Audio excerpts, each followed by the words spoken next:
आज स्टार्ट करते हैं हम दूसरा लेक्चर नंबर दूसरा, conversion of unit and dimensional analysis. सबसे पहले हम देखेंगे मेट्रिक प्रीफिक्सेस, उसका सिंबल और उसका क्या वैल्यूज़ होता है, उसका क्या मीनिंग होता है। ठीक है, अब हमने ये सिंबल और उसका मीनिंग के लिए टेबल बना लिया है। पहला आता है योटा। योटा को कैपिटल वाई से रिप्रेजेंट करते हैं, उसका मीनिंग है 10⁻24। योक्टो उसको स्मॉल वाई से रिप्रेजेंट करते हैं, जिसका वैल्यू है 10⁻24। उसके बाद आता है ज़ेटा। ज़ेटा को रिप्रेजेंट करते हैं जेड से, उसका मीनिंग है 10⁻21। जेप्टो जिसको हम लोग स्मॉल जेड से रिप्रेजेंट करते हैं, उसका वैल्यू है 10⁻21। सिमिलरली हमारा आता है एक्सा, उसको रिप्रेजेंट करते हैं ई से, उसका मीनिंग है 10⁻18। उसके बाद आता है ऑटो, उसका मीनिंग है उसको रिप्रेजेंट करते हैं स्मॉल ए से, उसका मीनिंग है 10⁻18। सिमिलरली आप देख सकते हो पेटा है, टेरा है, गीगा है, गीगा के अगेंस्ट नैनो है। ठीक है, मेगा है, उसको माइक्रो है, फिर किलो है। सिमिलरली आपके पास हेक्टो है, सेंटी है, डेका है, डेसी है। ये सारा जो जितना भी नोटेशन है और उसका वैल्यूज़ है, मीनिंग है, उसको याद रखना है। आगे हम लोग जब सॉल्व करेंगे न्यूमेरिकल तो ये सारे यूज़ में आएगा। Metric prefix need to apply on gram and not on KG. जो मेट्रिक प्रीफिक्स है, जैसे मेगा हो गया, किलो हो गया, या फिर पेटा हो गया, माइक्रो हो गया, ये सारा चीज़ हम लोग ग्राम पे लगाएंगे, ना कि केजी पे लगाएंगे।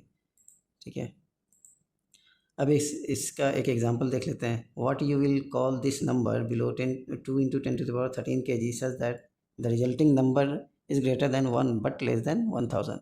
हम इसको ऐसा सॉल्व करेंगे तो हमारा जो प्रीफिक्स मेट्रिक प्रीफिक्स है, उसके अकॉर्डिंग हम नंबर को डिनोट करेंगे। ठीक है, अब हम स्टार्ट करते हैं। हम क्या कर सकते हैं कि जो केजी है, एक्चुअली जो प्रीफिक्स केजी है, हमको ग्राम में यूज़ करना है ना। ये इसका एक्सेप्शन है। मास के केस में प्रीफिक्स जो है ना ग्राम में होता है, जैसे किलोग्राम है, मेगाग्राम है। ठीक है, ना कि मेगा किलोग्राम। तो यहाँ पे क्या करेंगे, किलोग्राम को हम ग्राम में बदल देंगे, यूनिट कन्वर्ट करेंगे। 2 × 10⁻3 किलो की जगह पे, और 10⁻13 kg था। जब सॉल्व करेंगे तो हमारे पास आ जाएगा 2 × 10⁻16 ग्राम। अब 16 को हम एक 10 निकाल करके 2 से मल्टीप्लाई कर देंगे तो हमारे पास आ जाएगा 20, बच जाएगा 16 - 1 to 15 ग्राम। तो इसको हम लिख सकते हैं 10⁻15 पेटा। पेटा के बराबर होता है तो 20 पेटाग्राम।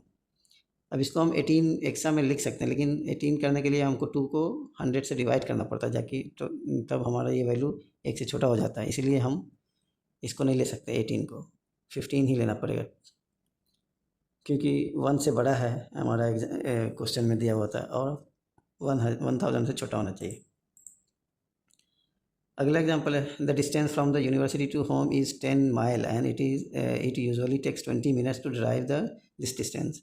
Calculate the average speed in metres per second. तो हम क्या करेंगे, माइल को मीटर्स में चेंज करेंगे। 1 माइल इज इक्वल टू होता है 1609.344 मीटर। 1 मिनट होता है 60 सेकेंड के बराबर। एवरेज की स्पीड का जो फॉर्मूला है, डिस्टेंस डिवाइडेड बाय टाइम होता है। इसमें हम सारे वैल्यूज़ पुट कर देंगे तो हमारे पास आ जाएगा क्या, 13.4 मीटर पर सेकेंड। ठीक है, तो इस तरीके से हम लोग यूनिट को कन्वर्ट करते हैं। ये हमको याद रखना होगा। 1 mile is equal to how much metre, और 1 minute is equal to how many seconds. Consider, अगला एग्जांपल है हमारा डायमेंशनल एनालिसिस के बेस पे। Consider the physical quantities S, V, A and T with dimensions L, Lt⁻⁻1, Lt⁻⁻2। ये acceleration है, and T के लिए capital T. Determine whether each of the following equation is dimensionally consistent और not. पहला equation है S is equal to V T plus 0.5 AT²। दूसरा है S is equal to VT² plus 0.5 AT। तीसरा है v is equal to sine of AT² upon S. हम solve करते हैं तो इक्वेशन पहला, दूसरा, तीसरा आप लोग सॉल्व करना। S is equal to VT plus 0.5 AT है। 0.5 एक मैग्नीट्यूड है, तो ये न्यूमेरिकल वैल्यू, इसका डायमेंशन से कोई मतलब नहीं है। फिजिकल क्वांटिटी का डायमेंशन होता है, तो हम लोग वेलोसिटी का, टाइम का और एक्सेलरेशन का डायमेंशन रखेंगे, जो कि दिया हुआ है क्वेश्चंस में। Lt⁻⁻1 into T plus Lt⁻⁻2 into T²। इस इक्वेशन के अकॉर्डिंग जब हम इसको कैंसिल करेंगे तो ये कट जाएगा, टी से टी, T² से T⁻⁻2, जब बचेगा हमारे पास l प्लस एल, जो कि l प्लस एल 2l, तो ये डायमेंशन डिस्टेंस का ही है, लेंथ का ही है। तो हमारे पास distance s is equal to दिया हुआ, जो कि जिसका डायमेंशन l होता है, और हमारा आंसर भी l है। इसका मतलब ये डायमेंशनली कंसिस्टेंट है। दूसरा इक्वेशन है s is equal to VT² plus 0.580। अब यहाँ पे हम डालेंगे सारा वैल्यूज़, कैंसिल करके देखेंगे, काटेंगे, जो कटेगा, जो रहेगा, जो बचेगा, तो हमारे पास ये आंसर आएगा LT प्लस LT⁻⁻1। अब देखो s डिस्टेंस है, उसका डायमेंशन होता है l, लेकिन हमारे राइट हैंड साइड में क्या आ गया, LT प्लस LT⁻⁻1, जो कि कंसिस्टेंट नहीं है। ठीक है, इस तरीके से आप क्वेश्चन को सॉल्व कर सकते हैं। एग्ज़ाम में न्यूमेरिकल वैल्यूज़ जो दिया हुआ होता है, नीट एग्ज़ाम में कुछ ऑप्शन दिया होता है ऐसा कि, तो आप डायमेंशनल एनालिसिस करके देख सकते हो कि कुछ ऑप्शन तो ऐसे ही कैंसिल हो जाता है, उसको हटा देते हैं हम लोग। जो डायमेंशनली कंसिस्टेंट है उसको ही ट्राई करते हैं। अभी एग्जांपल 3 है, उसको आप लोग घर पे सॉल्व करो और कमेंट में ज़रूर बताओ। सिग्निफिकेंट फिगर क्या होता है? सिग्निफिकेंट फिगर एक्चुअली में जो वो होता है, कोई भी मेजरिंग इंस्ट्रूमेंट है जिसका प्रिसीजन बताता है सिग्निफिकेंट फिगर। हम कोई भी इंस्ट्रूमेंट यूज़ करके जो मेज़रमेंट करते हैं, उसमें वो कितना प्रिसीजन है उस इंस्ट्रूमेंट का मेज़रमेंट करने के लिए, उसको हम लोग सिग्निफिकेंट फिगर से रिप्रेजेंट करते हैं। फॉर एग्जांपल हमारे पास 2.3 दिया हुआ है, तो इसमें सिग्निफिकेंट फिगर कितना है, 2 है, 3 है, तो टोटल 2 हो गया। फिर 45.67 है, तो इसमें क्या है, 4, 5 और 6, 7, ये 4 हो गया। 0.0052, इसमें सिग्निफिकेंट फिगर 2 ही है। क्यों? क्योंकि 0 से स्टार्ट हो रहा है, और हम जब मेज़रमेंट किए तो फर्स्ट डेसिमल, सेकेंड डेसिमल पे तो 0 ही है, 0 के बाद तो मेज़रमेंट हुआ ही नहीं है। इसका मतलब ये सिग्निफिकेंट फिगर के अंडर ये नहीं आता है। कहाँ से प्रिसीजन स्टार्ट है? थर्ड प्लेस से, थर्ड डेसिमल से स्टार्ट है, 5 2, ये 2 है हमारे पास। अभी हमारे पास 100.25 है, तो इसमें क्या है, 100 है, 0.25, ये 100 और 25, ये 5 है। क्यों? क्योंकि 100 ऑलरेडी हम लोग मेजर करेंगे ना, 0 से स्टार्ट करेंगे मेजरमेंट, तो 100 तक जाएंगे तो मेजरमेंट हो गया, स्टार्ट कर दिया, इसीलिए ये फिगर टोटल हमारे पास 5 हो गया।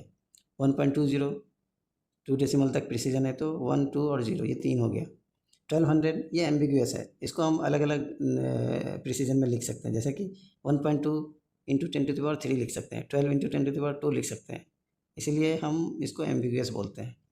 तो आप लोग समझ सकते हैं, समझ गए होंगे कि सिग्निफिकेंट फिगर का क्या मतलब है।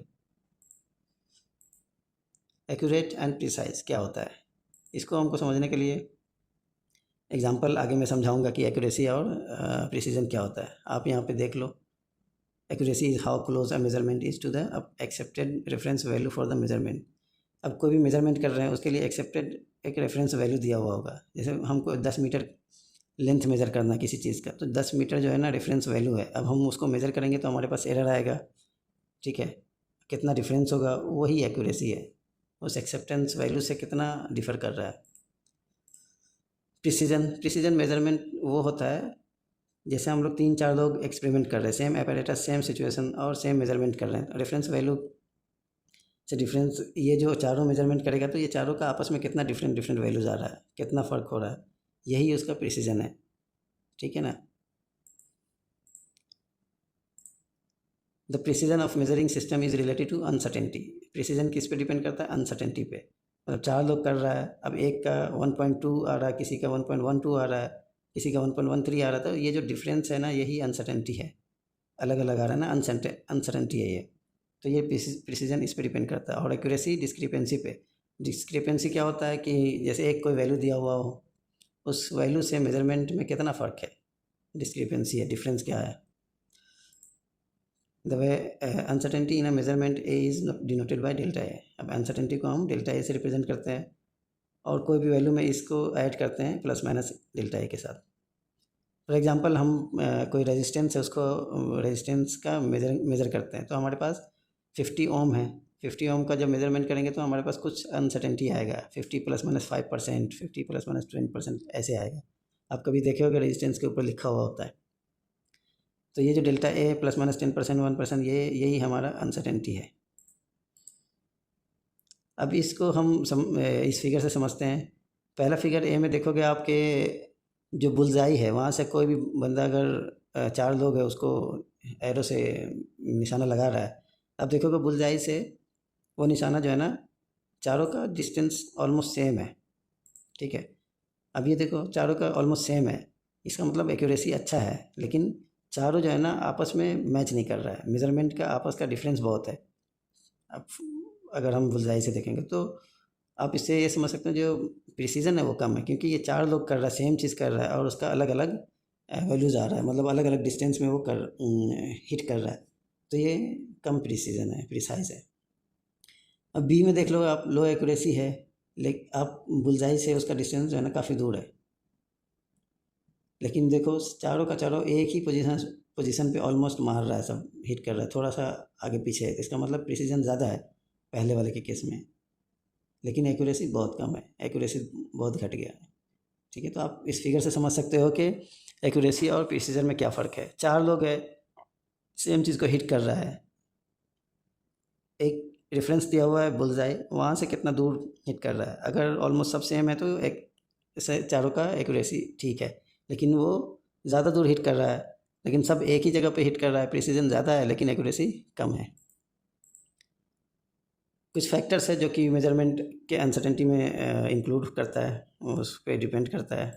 पहला फैक्टर है limitation of the measuring device, device का जो है ना वो कुछ अपना लिमिटेशंस होता है। फिर उसके बाद the skills of the person taking the measurement, जो मेजरमेंट कर रहा है उसका जो स्किल्स है वो कितने दिन का एक्सपीरियंस है उस पर भी डिपेंड करता है। फॉर एग्जांपल कोई दुकानदार है 10 केजी 5 केजी 1 केजी वो डेली बेच रहा है अपना दाल चावल, तो उसको 5 केजी उठाएगा या 1 केजी उठाएगा तो उसको अंदाज़ा हो जाता है कि वो कितना केजी उठा रहा है, ठीक है। तो एक्सपीरियंस पे डिपेंड करता है। जो भी मेजरमेंट हो रहा है, जो भी ऑब्जेक्ट का मेजरमेंट हो रहा है उसके इरेगुलरिटीज़ पे भी डिपेंड करता है। अदर फैक्टर्स है जैसे टेम्परेचर पे डिपेंड करता है, प्रेशर पे करता है, डिवाइस के ऊपर है, कौन सा डिवाइस यूज़ कर रहा है, किस कंडीशन में कर रहा है, वेदर पे डिपेंड करता है, तो बहुत सारा और भी फैक्टर्स हो जाता है। परसेंट अनसर्टेनिटी निकालने के लिए हम क्या करें, delta A divided by A into 100%, इसको इस फार्मूला को याद रखो, हम आगे कभी यूज़ करेंगे तो यहाँ से हम कुछ प्रॉब्लम सॉल्व करेंगे, ठीक है। अब सिग्निफिकेंट फिगर्स में एडिशन, सब्ट्रैक्शन और मल्टीप्लिकेशन डिवीज़न का रूल है। पहला रूल एडिशन एंड सब्ट्रैक्शन से रिलेटेड है, दूसरा है मल्टीप्लिकेशन से। तो इसमें क्या होता है कि जब कोई भी दो सिग्निफिकेंट या तीन सिग्निफिकेंट नंबर को जोड़ते हैं तो हम लोग डेसिमल प्लेस पे फोकस करते हैं कि 10.2 है तो फर्स्ट डेसिमल प्लेस, 10.23 है तो 1 2 first and second decimal place तक हमारा प्रिसीजन है, तो इस चीज़ पे फोकस करते हैं हमारा फाइनल आंसर लिखने के लिए। मल्टीप्लिकेशन और डिवीज़न के केस में हम फाइनल जब आंसर लगे, फॉर एग्जांपल हम दो नंबर को मल्टीप्लाई कर रहे हैं तो जो लीस्ट प्रिसाइज नंबर होगा उसका कितना सिग्निफिकेंट फिगर है उस पे डिपेंड करता है कि हमारा फाइनल आंसर क्या होगा, ठीक है। एग्जांपल हम देख लेते हैं। हमारा एक रेडियस दिया हुआ r is equal to 1.2 metre, इस सर्कल का एरिया निकालना है तो क्या करेंगे, पाई r स्क्वायर होता है, पाई की वैल्यू 3.1415927 है, इसको मल्टीप्लाई करेंगे रेडियस स्क्वायर से 1.2 मीटर होल स्क्वायर, जब इसको हम लिखेंगे फाइनल आंसर में तो 4.52383934 मीटर स्क्वायर।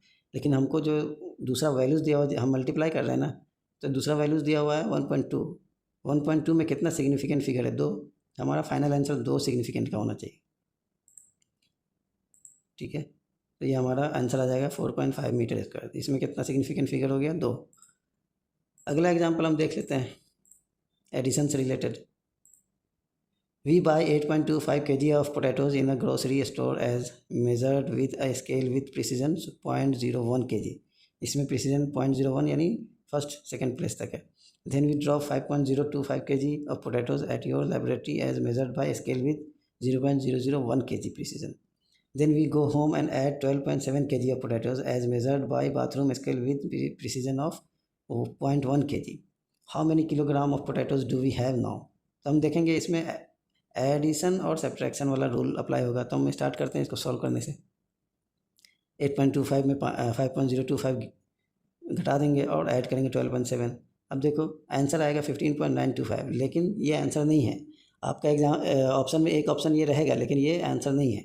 आंसर क्या होगा, 12.7 में ये लीस्ट प्रिसाइज नंबर है 12.7, इसका जो डेसिमल प्लेस कितना है, एक ही, तो हमारे आंसर में डेसिमल प्लेस एक तक ही आंसर होना चाहिए, ठीक है। तो ये आंसर आ जाएगा हमारे पास नेक्स्ट वीडियो हमारा आएगा प्रीवियस ईयर नीट क्वेश्चन के सॉल्यूशन पे। आप लोग ज़रूर इस चैनल को सब्सक्राइब करो और अपने इंडियन स्टूडेंट्स में इसको शेयर करो, ठीक है। और आप लोग ज़रूर कमेंट में बताएं कि आप लोग को और क्या चाहिए इसके अलावा, तो मैं उस टॉपिक पे भी बनाऊंगा video. Thank you very much, bye लोग।